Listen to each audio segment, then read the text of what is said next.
ونعوذ بالله من شرور أنفسنا ومن سيئات أعمالنا من يهده الله فلا مضل له ومن يضلله فلا هادي له ونشهد أن لا إله إلا الله وحده لا شريك له ونشهد أن محمدًا عبده ورسوله أما بعد فأعوذ بالله من الشيطان الرجيم بسم الله الرحمن الرحيم قل إن كان آباؤكم وأبناؤكم وإخوانكم وأزواجكم وعشيرتكم وأموال اقترفتموها وتجارة تخشون كسادها ومساكن ترضونها أحب إليكم من الله ورسوله وجهاد في سبيله فتربصوا حتى يأتي الله بأمره والله لا يهدي القوم الفاسقين صدق الله العظيم. وقال النبي صلى الله عليه وسلم لا يؤمن أحدكم حتى أكون أحب إليه من والده وولده والناس أجمعين أو كما قال عليه الصلاة والسلام. اللهم صل على محمد وعلى آل محمد كما صليت على إبراهيم وعلى آل إبراهيم إنك حميد مجيد.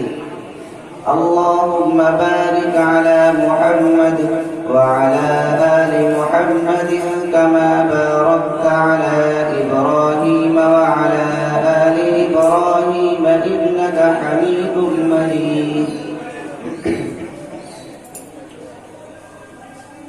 معزز علماء کرام اور میرے محترم بزرگوں اور عزیز ساتھیوں، کافی رات ہو چکی ہے اور پورا مشاعرہ کا ماحول بن چکا ہے. جو حضرات مشاعرہ سننے آئے تھے وہ تو چلے گئے، باقی چند لوگ بچے. جو ضروری باتیں تھیں اور جس لیے جلسے کا انعقاد کیا گیا تھا اس نعمت سے ہی ہم محروم ہو کر کے چلے گئے. اور چونکہ میں بھی اتنی رات تک بیٹھا رہا کہ تاکہ آپ حضرات سے کچھ اللہ اور اس کے رسول کی باتوں کو سنایا جائے، تاکہ جو ہمارے نوجوان ساتھی ہیں، جو نوجوان طبقہ ہے، ان سے میں کچھ باتیں عرض کر سکوں. بس اسی لیے میں بھی بیٹھا رہا، ورنہ اتنی دیر ہونے کی وجہ سے میرے خیال سے جو مہمان خصوصی ہیں وہ چلے گئے، کیونکہ جن کو فجر میں اٹھنا رہتا ہے ان کے لیے بہت دقت کی بات ہوتی ہے، اور جو روزانہ 1 بجے 2 بجے سوتے ہیں ان کے لیے تو کوئی دقت کی بات ہی نہیں. ہم جیسوں کے لیے جاگنا بڑا مشکل ہو جاتا ہے. بہرحال صرف اللہ اور اس کے رسول کی بات کو سنانے کے لیے میں یہاں پہ بیٹھا تھا، تاکہ سنانے کی وجہ سے اللہ مجھے بھی عمل کی توفیق عطا فرمائے اور آپ حضرات کو بھی کچھ ہو سکے تو اللہ عمل کی توفیق عطا فرمائے. تو آپ حضرات نے مشاعرہ تو سن لیا، اگر واقعتاً سچے عاشق رسول ہیں تو آپ بیٹھ کر کے جو سن رہے ہیں یہ بھی عشق رسول کی دلیل ہے.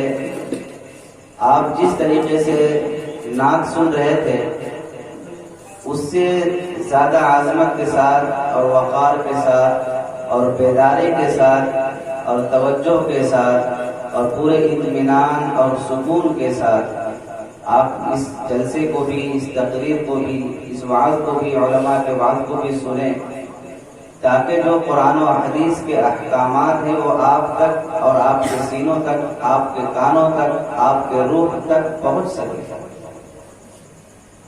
میرے بھائیوں، میرے عزیزوں، میرے دوستوں، اس کائنات کے اندر اللہ نے بے شمار مخلوقات بنائی ہیں۔ ان ساری مخلوقات میں سب سے افضل اور سب سے اشرف انسان کو بنایا ہے، اور تمام مخلوقات میں سب سے زیادہ پیار و محبت اللہ اس انسان سے ہی کرتا ہے۔ انسان گناہ بھی کرتا ہے، انسان اللہ کی نافرمانیاں بھی کرتا ہے، انسان اللہ کے حکم کے خلاف بھی چلتا ہے، انسان اللہ کے علاوہ کسی کا سجدہ بھی کرتا ہے، انسان اللہ کو بسا اوقات گالیاں بھی دیتا ہے، انسان اللہ کو ناراض کرنے کے جتنے بھی اسباب اور ذرائع اور گناہ ہو سکتے ہیں وہ سب کرتا ہے،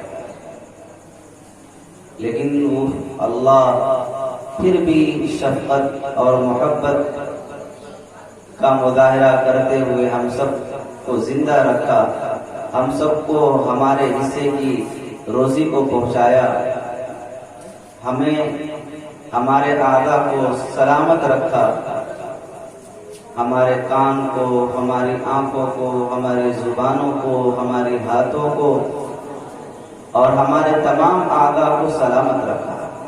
حالانکہ اللہ اس بات پر قادر ہے، قادر تھا، قادر رہے گا کہ ہمارے اعضاء کو وہ مفلوج کر دے، وہ بیکار کر دے، اللہ اس بات پر قادر ہے، لیکن اللہ پھر بھی محبت کرتا ہے۔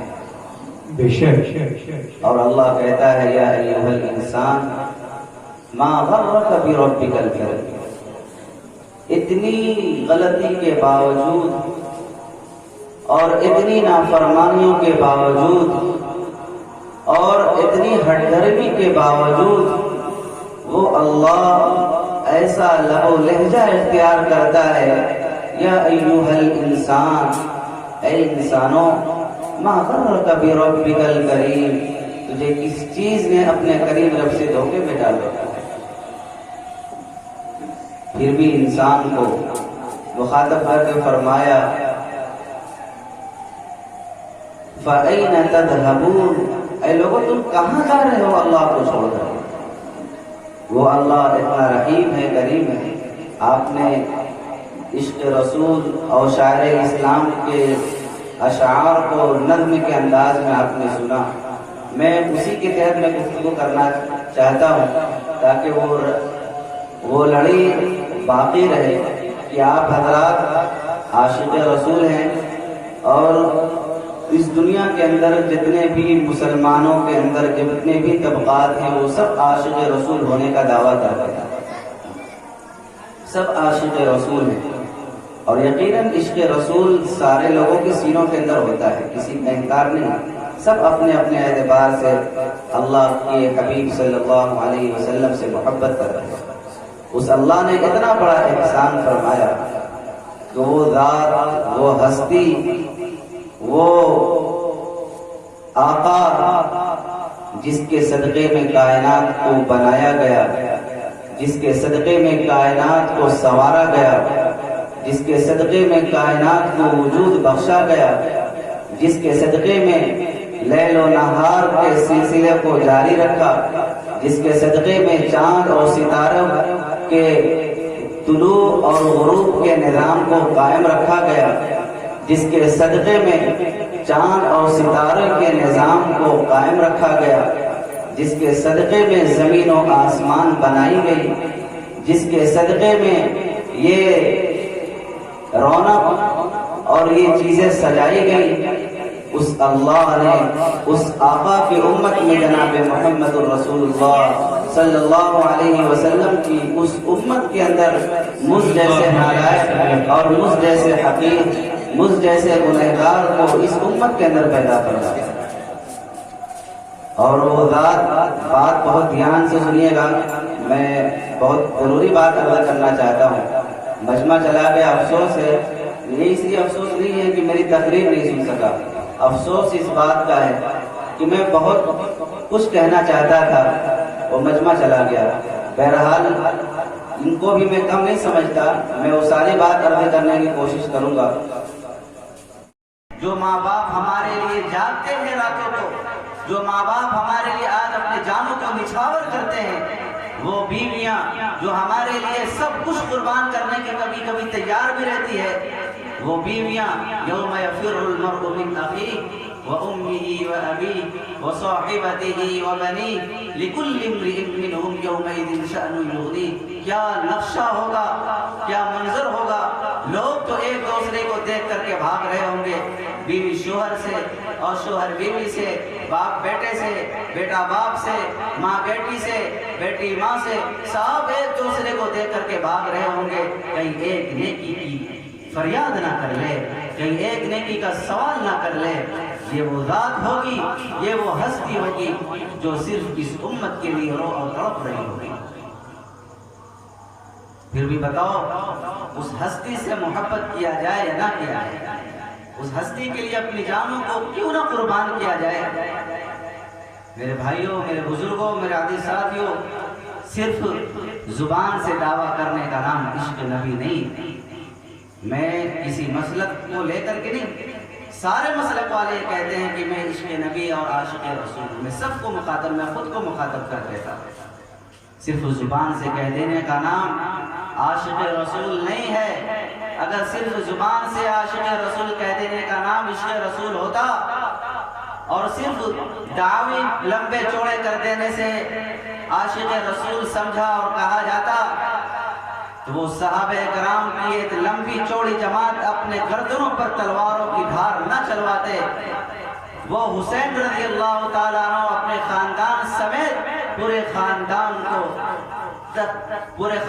کو شہداء کے فہرست میں شامل نہ کراتے، اور وہ مائیں اپنے شوہروں کو اللہ کے راستے میں بھیج کر کے اور وہ میدان جنگ کے اندر بھیج کر کے اور میدان جہاد کے اندر بھیج کر کے خود کو بیوہ نہ ہوتی، اور وہ مائیں جو اپنے ننھے اور نوجوان بچوں کو بھیج کر کے خود کو بے سہارا نہ کرتی۔ لیکن کیونکہ اس کا نام عشق رسول نہیں تھا، وہ جانتی تھی اللہ اس کے رسول کے نام پر قربان ہو جانے کا نام عشق رسول ہے، اللہ اس کے رسول کے نام پر اپنی خواہشات کو قربان کر دینے کا نام عشق رسول ہے، اللہ اس کے رسول کے نام پر اپنی تمناؤں، اپنی آرزوں، اپنی خواہشات کو قربان کر دینے کا نام عشق رسول ہے، اور اپنے ہر حاجت کو قربان کر دینے کا نام عشق رسول ہے۔ یہ نہیں ایک ہم محبت کرتے ہیں، ایک صحابی رسول محبت کرتے ہیں۔ میں چند واقعہ سناؤں گا اور ہم جائزہ لیں۔ ایک صحابی آئے حضور کی خدمت میں، کہنے لگے حضور میں آپ سے اتنی محبت کرتا ہوں کہ میں جب گھر جاتا ہوں تو کبھی کبھی ایسا ہوتا ہے کہ بالکل بے چین ہو جاتا ہوں آپ کو دیکھنے کے لیے، تڑپ اٹھتا ہے بدن اور تڑپ اٹھتا ہے دل، مچل جاتا ہے دل اور بے چین ہو جاتا ہوں میں آپ کو دیکھنے کے لیے، اور جب تک میں آ کر کے آپ کو دیکھ نہیں لیتا، جب تک مجھے تسلی نہیں ہوتی، اور اگر میں آپ کو اس وقت نہ دیکھوں تو گویا میری موت واقع ہو جائے۔ کیا عشق ہے، کیا عشق ہے، کیا محبت ہے، کیا لگاؤ ہے۔ ایک ہمارے نوجوان عشق کرتے ہیں کہ ایسے لوگوں سے عشق، ایسے لوگوں سے محبت جس سے وفا کی کوئی امید نہیں، اور جس کے وصل کا کوئی امکان نہیں، جس کے ملاپ کی کوئی امید نہیں، اور جس کی وفا پر کوئی بھروسہ نہیں، اور جس کی خوبصورتی پر کوئی مداومت نہیں، اور جس کے قول اور فعل اور عمل پر کبھی بقا نہیں، ہمیشہ ہمیشہ فنا ہے۔ ایسے لوگوں پر ہم مر مٹتے ہیں اور ہم ایسے جانے کو قربان کرتے ہیں۔ اصل تو عاشق رسول یہ ہیں، ان سے محبت کرو، اور حضرات صحابہ کرام سے سیکھیں کہ یہ محبت اصل یہ محبت ہے جس سے محبت کرنے کا حق ہے۔ پھر انہوں نے کہا کہ حضور جب ہمارا انتقال ہو جائے گا آپ جنت میں چلے جائیں گے، آپ جنت کے اونچے مقام پر فائز ہوں گے، اگر میں جنت میں چلا بھی جاؤں تو میں تو بہت نیچے طبقے میں رہوں گا، کبھی آپ کو دیکھنے کی ضرورت پیش آئے گی تو میں آپ کو دیکھوں گا کیسا؟ کیا سوال ہے! کبھی ہمارے دل میں خواہشات پیدا ہوئی کہ ہم جنت کے اندر حضور کو کیسے دیکھیں گے، کیسے دیدار کریں گے، کیسے حضور کا ساتھ ہو جائے؟ بس اپنی خواہشات کو پورا کرنے کی بس تمنا ہے اور آرزو ہے۔ حضور نے کچھ اپنی زبان سے نہیں کہا، جبریل امین تشریف لائے اور کہا، قرآن کی آیت نازل ہوئی، وَمَن يُطِعِ اللَّهَ وَالرَّسُولَ فَأُولَٰئِكَ مَعَ الَّذِينَ أَنْعَمَ اللَّهُ عَلَيْهِم مِّنَ النَّبِيِّينَ وَالصِّدِّيقِينَ وَالشُّهَدَاءِ وَالصَّالِحِينَ۔ اے میرے محبوب آپ ان سے فرما دیجئے جو بھی اللہ اس کے رسول کی اطاعت کرے گا اور ان کی فرما برداری کرے گا تو اللہ رب العزت ایسے لوگوں کا ساتھ دے گا جو نبی ہوں گے، جو صدیقین ہوں گے، جو شہداء ہوں گے، جو صالحین ہوں گے۔ میں نے جو آیت شریفہ پڑھی ہے اس آیت کے اندر اللہ رب العزت کہتا ہے کہ اے میرے محبوب آپ کہہ دیجئے، قُلْ إِنْ كَانَ آبَاؤُكُمْ وَأَبْنَاؤُكُمْ وَإِخْوَانُكُمْ وَأَزْوَاجُكُمْ وَعَشِيرَتُكُمْ وأموال اقترفتموها وتجارة تخشون كسادها ومساكن ترضونها أحب إليكم من الله ورسوله وجهاد في سبيله فتربصوا حتى يأتي الله بأمره والله لا يهدي القوم الفاسقين۔ کہ آپ کہہ دیجیے کہ اگر آپ کے باپ، آپ کے بیٹے، آپ کے بھائی اور آپ کی بیویاں اور آپ کا خاندان اور وہ مال جو آپ کماتے ہو اور وہ گھر جس کو آپ پسند کرتے ہو اور وہ تجارت جس کے ختم ہونے کا آپ کو خطرہ ہے، اگر اللہ اس کے رسول سے زیادہ محبوب ہیں، اللہ اس کے رسول سے زیادہ پسندیدہ ہے، فَتَرَبَّصُوا حَتَّى يَأْتِيَ اللَّهُ بِأَمْرِهِ، تو انتظار کرو اللہ کے حکم کا، انتظار کرو اللہ کے قہر کا، انتظار کرو اللہ کے غصے کا، انتظار کرو اللہ کے عذاب کے نازل ہونے کا، کیونکہ اللہ رب العزت ایسی قوم کو ہدایت نہیں دیتا۔ حضرات صحابہ کرام نے اپنے باپ سے بھی زیادہ محبت کی حضور سے، اپنی جان سے بھی زیادہ حضور سے محبت کی، اپنی اولاد سے بھی زیادہ محبت کی۔ ایک مرتبہ ابوبکر صدیق رضی اللہ تعالیٰ عنہ سے ان کے بیٹے کہنے لگے، ابا جان، جب ایمان کے اندر داخل ہو گئے تو کہنے لگے، ابا جان، ایک مرتبہ جب آپ حضور کے ساتھ جنگ لڑنے کے لیے آئے تھے، میں کفار و مشرکین کی طرف سے لڑنے آیا تھا، تو دونوں طرف سے جب لڑائیاں ہو رہی تھی تو آپ میری تلوار کے نیچے آ گئے، آپ میری تلوار کے نیچے آ گئے تھے، تو میں نے سوچا آپ کے اوپر تلوار چلا دوں، لیکن باپ کے ہونے کی وجہ سے باپ کی محبت غالب آ گئی اور میں نے آپ کے اوپر تلوار نہیں چلائی۔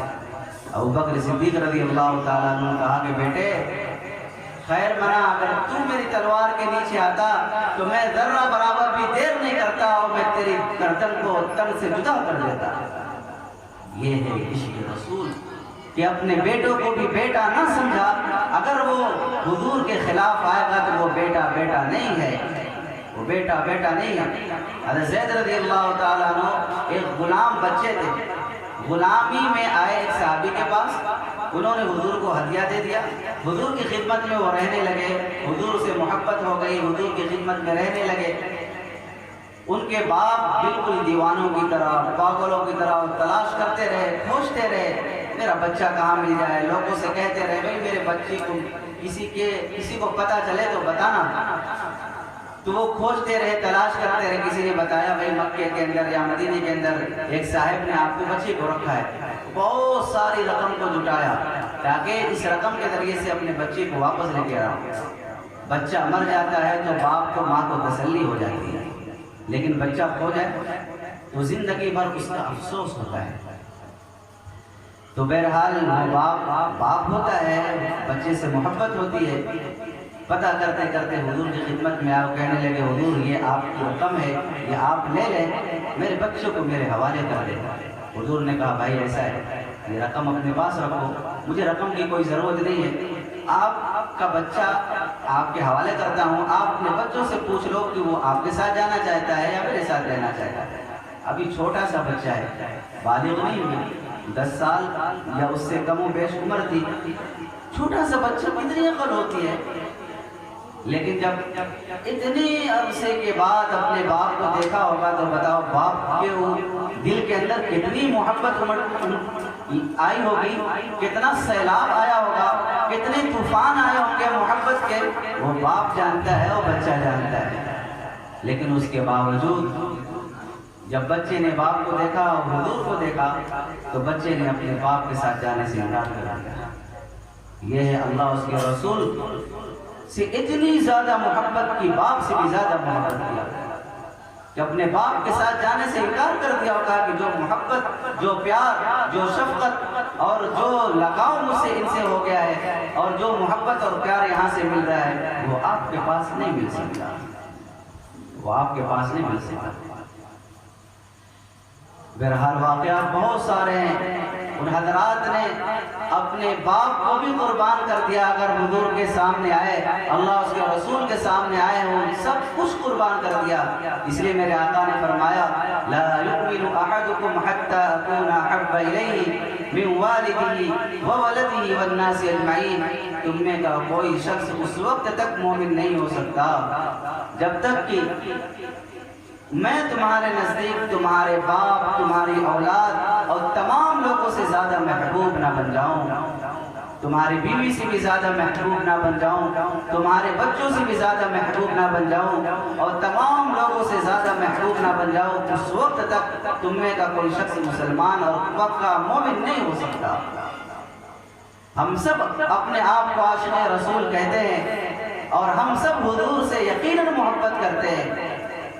کیا ہم سب نے کبھی سوچا کہ آقا کو تکلیف دینا کتنی دکھ کی بات ہے، آقا کو تکلیف پہنچانا کتنی دکھ کی بات ہے؟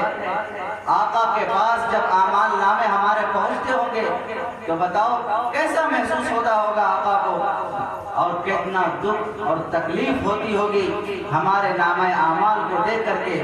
ہم نے بس ایسے طور طریقے اپنا لیے کہ غیروں کے طریقے اتنے زیادہ محبوب ہو گئے کہ محمد رسول اللہ کے طریقے کنارے ہو گئے۔ جو ہماری ماں سے بھی زیادہ محبت کرنے والا تھا اور محبت کرنے والا ہے، جو ہماری ماں سے بھی زیادہ محبت کرنے والا ہے، جو ہمارے باپ سے بھی زیادہ محبت کرنے والا ہے، جو ہماری اولاد سے بھی زیادہ محبت کرنے والا ہے، جو قبر میں ساتھ دینے والا ہے، جو محشر میں ساتھ دینے والا ہے، جو پل صراط پر ساتھ دینے والا ہے، جو میزان عدل میں ساتھ دینے والا ہے، اور جو حوض کوثر پر ساتھ دینے والا ہے، جو جہنم کے اندر سے نکال کر کے جنت کے اندر پہنچانے والا ہے۔ آج یہ امت اس نبی کے طریقے کو چھوڑ کر کے غیروں کے طریقے کو، غیروں کے طور طریقے کو، غیروں کے لباس کو، غیروں کے چہرے کو، غیروں کے بالوں کو، غیروں کے سارے حرکات کو پسند کرنا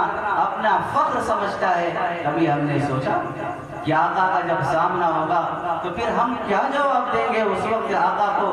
اور ہم صرف اپنی زبان سے کہہ رہے ہیں ہم عاشق رسول ہیں، ہم اللہ اس کے رسول سے بے پناہ محبت کرتے ہیں۔ میرے بھائیوں، میرے بزرگوں، میرے عزیز ساتھیوں، ہم نے اپنے زندگیوں سے کھرچ کر کے سنتوں کو نکالا ہے، کھرچ کر کے سنتوں کو نکالا ہے۔ جو ہستی نے میرے لیے اتنی قربانیاں دی، کیا ہم اپنے چہرے کو اس ہستی کی طرح نہیں بنا سکتے؟ افسوس ہوتا ہے اس وقت جب یہ مسلمان طبقہ یہ کہتا ہے کہ بھائی تم داڑھی رکھو گے ابھی سے اچھا نہیں لگتا۔ یہ مسلمان یا عاشق رسول کے الفاظ ہیں، یہ ایک پکا سچا عاشق رسول کہہ رہا ہے کہ بھائی تم یہ داڑھی رکھو گے۔ بچہ جب سوچتا ہے تو داڑھی رکھوں میں، تو بچہ جب داڑھی رکھتا ہے، باپ نے داڑھی نہیں رکھی، بچہ داڑھی رکھنے کے لیے سوچتا ہے کہ میں داڑھی رکھ لوں، تو باپ کہتا ہے کہ ابھی تمہاری عمر ہی کیا ہے، یہ سب عمر نہیں ہے داڑھی رکھنے کی، ڈوب کر کے مر جانا چاہیے ایسے الفاظ نکالنے سے پہلے۔ اور ڈوب کر کے مر جانا چاہیے اپنے الفاظ نکالنے سے پہلے کہ میں کون سے الفاظ نکال رہا ہوں، کہ میں محمد عربی پر قربان جاؤں کہ جس کا چہرہ نبی کے چہرے جیسا بن جائے۔ اے وہ چہرے پر نور کتنا ہوتا ہے ہم سوچ بھی نہیں سکتے۔ آدمی کتنی ہی سنتوں کا پابند ہو جائے، میں ایک بات کہتا ہوں نوٹ کر لینا سارے ساتھی، آدمی کتنی ہی سنتوں کا پابند ہو، شریعت کا پابند ہو، نمازوں کا اہتمام کرنے والا ہو، اس کی سنت دکھنے والی نہیں ہے قبر میں۔ کوئی بھی سنت وہ نام اعمال میں لکھا ہوگا کہ یہ نمازی تھا، یہ پرہیزگار تھا، اور یہ وہ تھا، یہ وہ تھا، یہ وہ تھا، یہ صرف نام اعمال کے اندر لکھا جائے گا۔ دکھنے والی سنت جو ہوگی یہ داڑھی ہوگی، دکھنے والی جو سنت ہوگی یہ داڑھی ہوگی، جس کو ہم نے آج کم تر سمجھ کر کے نکال دیا ہے اپنے چہروں سے۔ ہم سمجھتے نہیں ہے داڑھی کی کیا قیمت ہے۔ جب اللہ رب العزت داڑھی کے رکھنے کی وجہ سے دنیا میں وہ عزت دیتا ہے، دنیا میں وہ مقام دیتا ہے، دنیا کے اندر وہ مقام و مرتبہ دیتا ہے، اور دنیا کے اندر وہ شہرت دیتا ہے، دنیا کے اندر وہ نور دیتا ہے، دنیا کے اندر وہ عزت دیتا ہے، تو کل قیامت کے دن اور مرنے کے بعد وہ عزت کیوں نہیں دے گا؟ محمد الرسول اللہ کے جیسا کوئی چہرہ بنائے، ایسا ہو سکتا ہے کہ وہ ناکام ہو جائے، اس کی شادی نہ ہو؟ میرے بھائیوں، میرے نوجوان ساتھیوں، داڑھی کو بھی بیکار نہ کرو۔ آج کل نوجوان طبقہ داڑھی رکھتا ہے فیشن کے طور پر۔ اللہ کے بندو، اس نبی پر قربان تو جاؤ، پوری داڑھی رکھ لو سنت کے مطابق، اس نبی جیسا اپنا چہرہ بنا لو۔ یہ داڑھی کٹوا کر کے، یہ فیشن اور ڈیزائن نکلوا کر کے اس داڑھی کا مذاق نہ کرو۔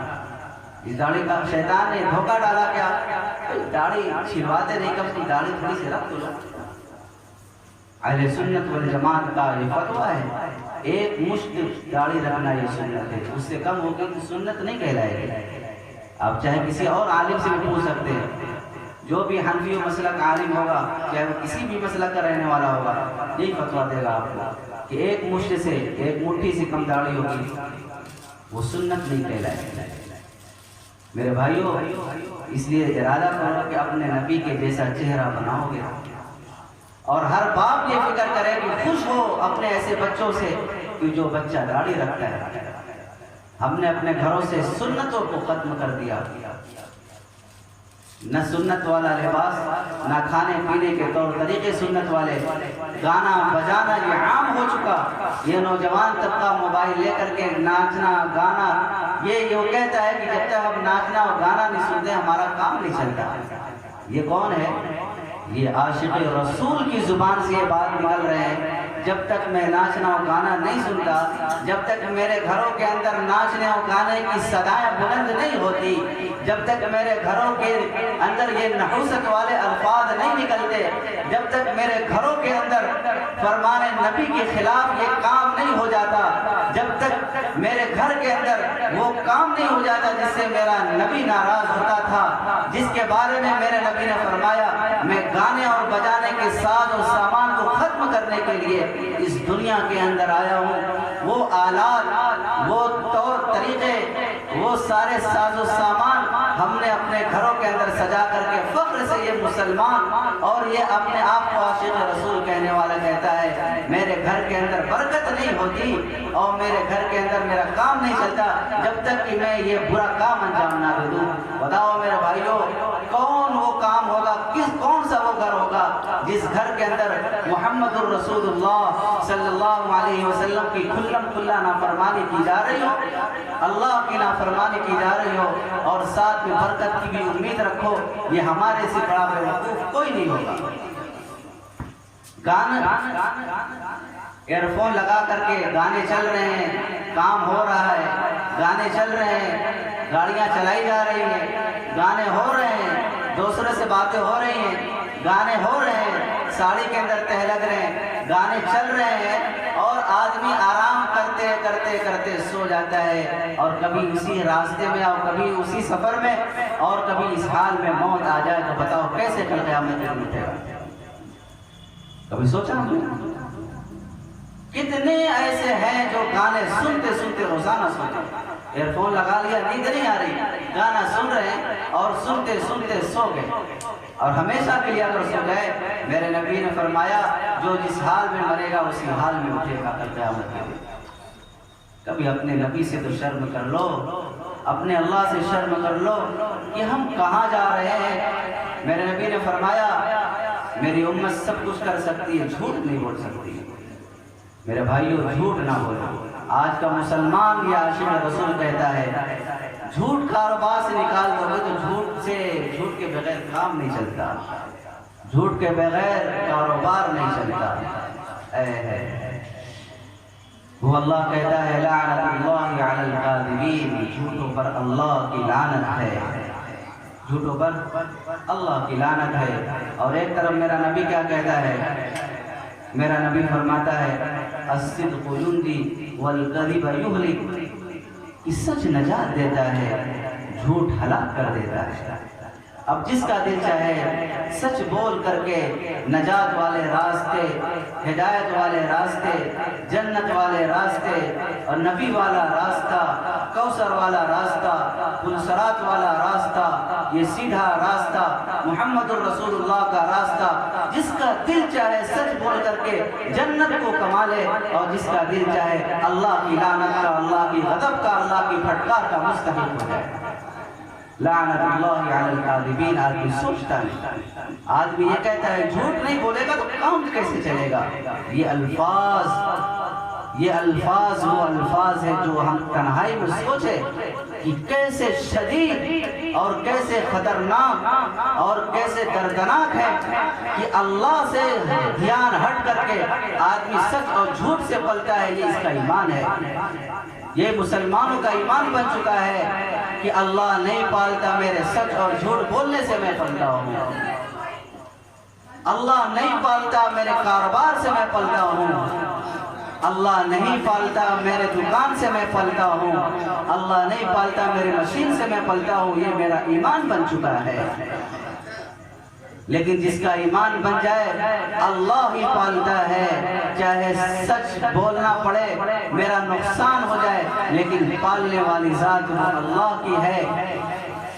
چاہے میرا لاکھوں کا نقصان ہو جائے لیکن میں جھوٹ بول کر کے میں اپنے اوپر اللہ کی لعنت کو، اللہ کی غضب کو، اللہ کی پھٹکار کو، اللہ کے غصے کو، اللہ کے قہر کو میں دعوت نہیں دینا چاہتا۔ میں تو سچ بول کر کے اپنے نبی کو، اپنے رسول کو، اپنے اللہ کو اور اپنے جنت کو اپنے اوپر مستحق بناؤں گا میں، جب جا کر کے یہ کام چلے گا، ورنہ موت کا کوئی بھروسہ نہیں، کب موت کا فرشتہ دستک دے اور توبہ کرنے کی توفیق نہ ہو سکے۔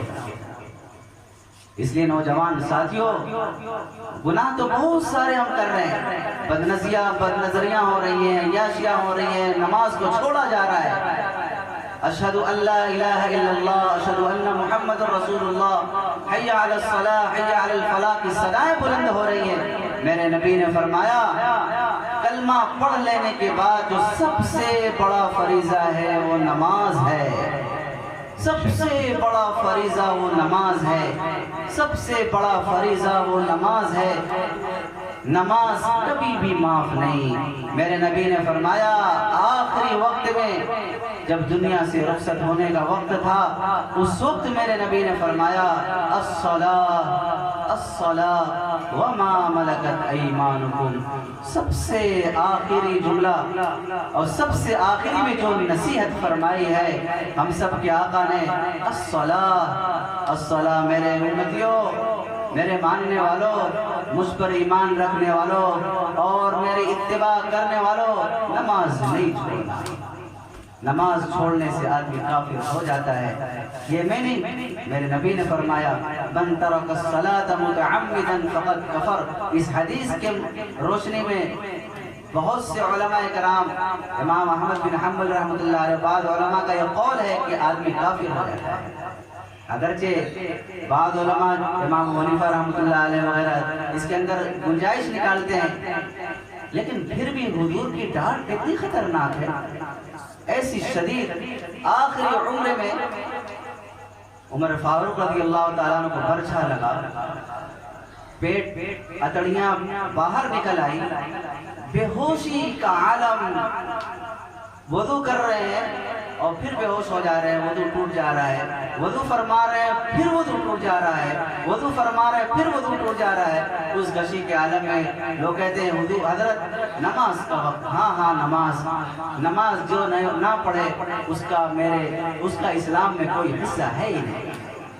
اس لیے میرے بھائیوں، میرے بزرگوں، یہ عظیم الشان یہ جلسے اور یہ سیرت اور یہ تقاریر، ان سب کا جو مقصد ہے وہ ہم عاشق رسول پک کے سچے بن جائیں۔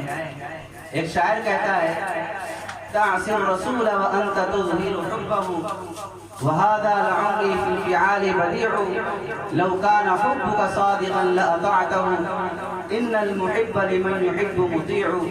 کہ تم اپنے محبوب حضرت محمد صلی اللہ علیہ وسلم کی نافرمانیاں کرتے ہو اور خود کو عاشق رسول کہتے ہو۔ حالانکہ جو عاشق ہوتا ہے ان المحب لمن يحب مطیع، جو عاشق رسول ہوتا ہے وہ حضور کی اور اپنے رسول کی اطاعت کرتا ہے۔ میں بس اپنی بات کو ختم کروں گا، ایک واقعہ سناؤں گا۔ دل کے کانوں سے سنے اور کان جو جسم کے اندر اللہ نے دیا اس سے سنے۔ واقعہ بہت چھوٹا ہے لیکن عبرتناک واقعہ ہے۔ ایک مرتبہ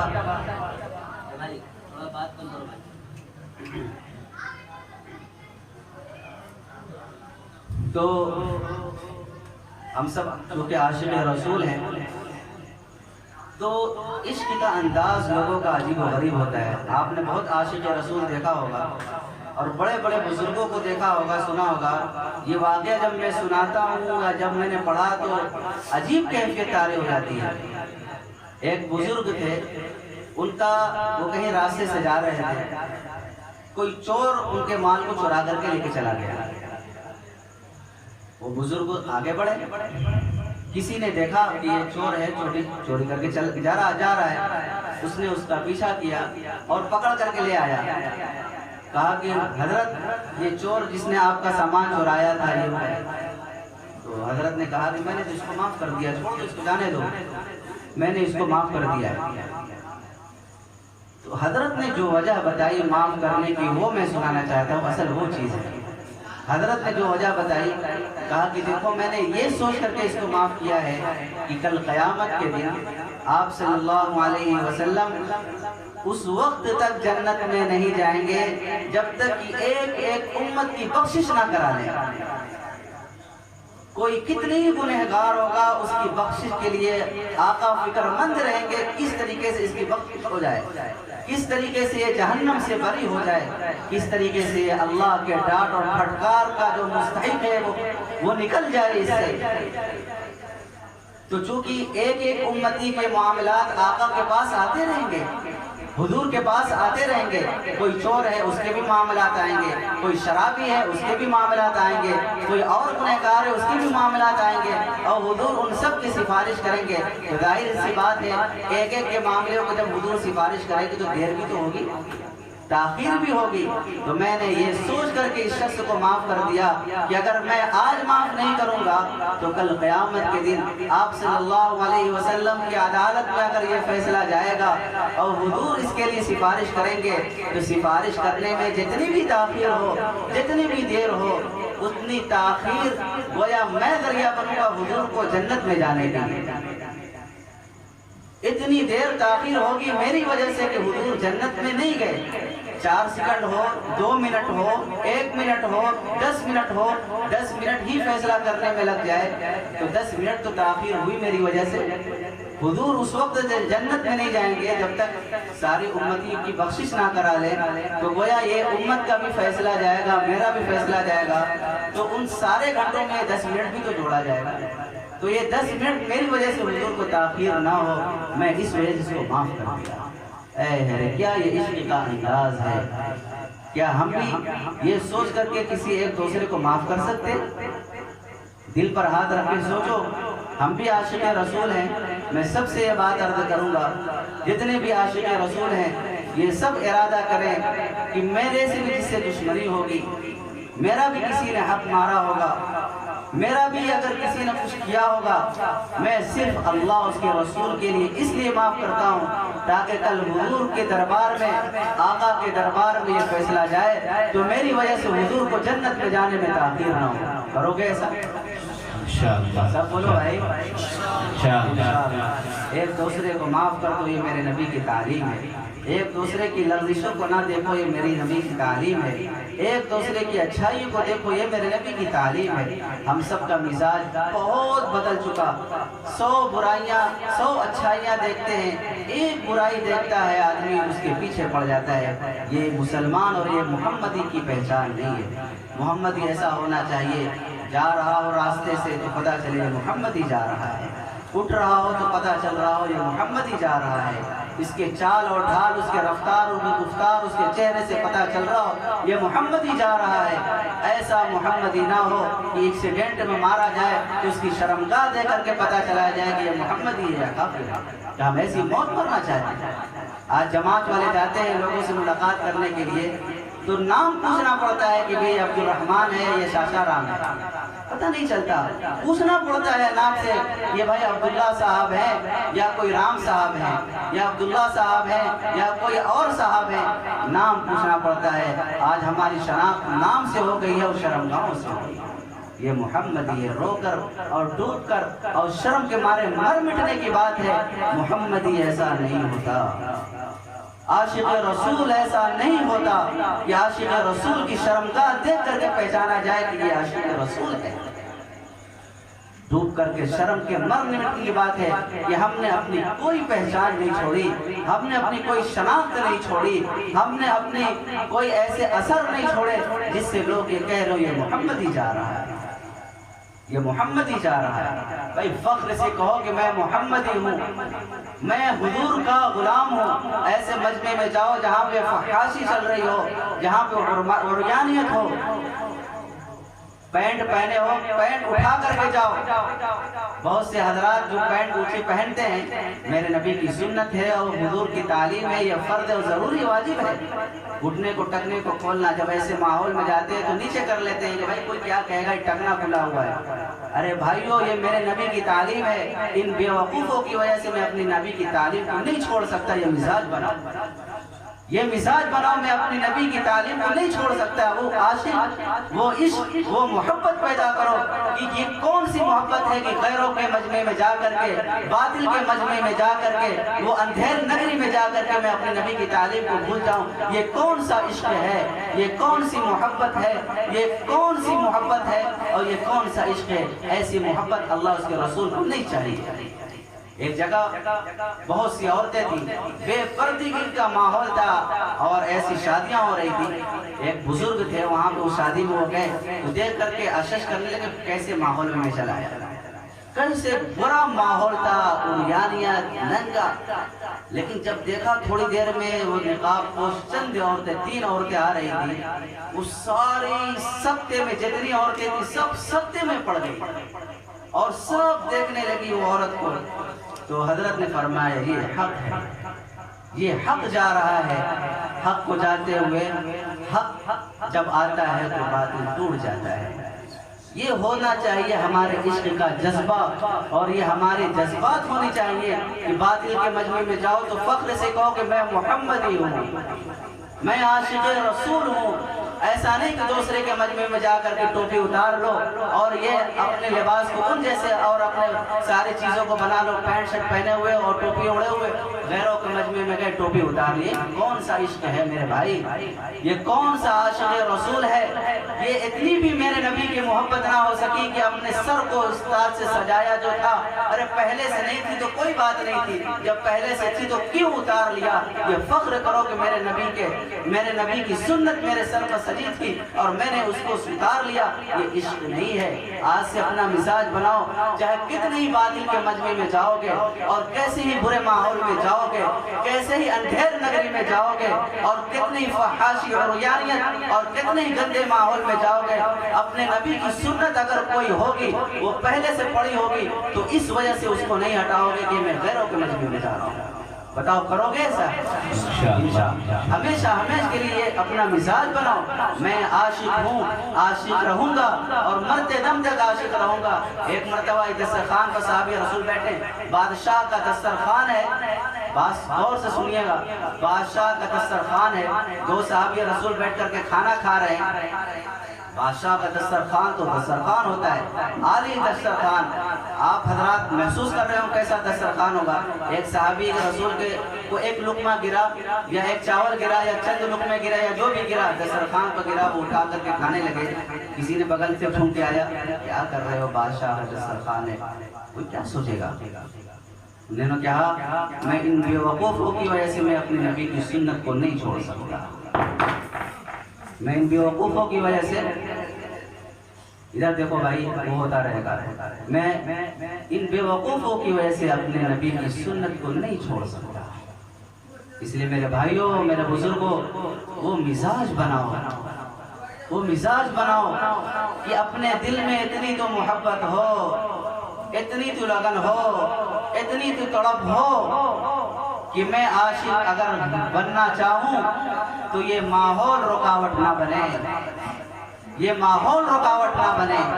باطل کی کمر توڑ دو، باطل کی کمر توڑ دو، جب میں سنتوں پر آؤں گا، یہ دنیا کی رمق، یہ جب میں سنتوں پر آؤں گا، جب میں غلامان محمد بنوں گا، جب میں عاشق رسول بنوں گا، تب یہ باطل ٹوٹے گا اور پھر اللہ کی مدد آئے گی، اللہ کی نصرت آئے گی۔ میں اگر بلند ہونا چاہتا ہوں تو عاشق رسول بن جاؤ، میں اگر دنیا کے اندر کامیاب ہونا چاہتا ہوں تو عاشق رسول بن جاؤ۔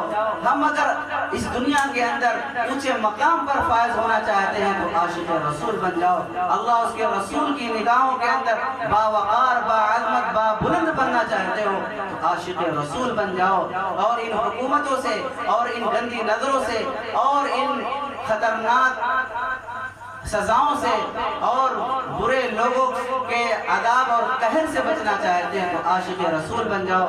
اللہ اس کا رسول کبھی بھی ہمارا ساتھ نہیں چھوڑے گا۔ وَأَنْتُمُ الْأَعْلَوْنَ إِن كُنتُم مُؤْمِنِينَ، تم ہی سر بلند رہو گے، تم ہی اونچے رہو گے بشرطے کہ پکے سچے مومن بن جاؤ۔ اللہ تعالیٰ مجھے بھی اور تمام لوگوں کو عمل کی توفیق عطا فرمائے۔ وآخر دعوانا الحمدللہ رب العالمین۔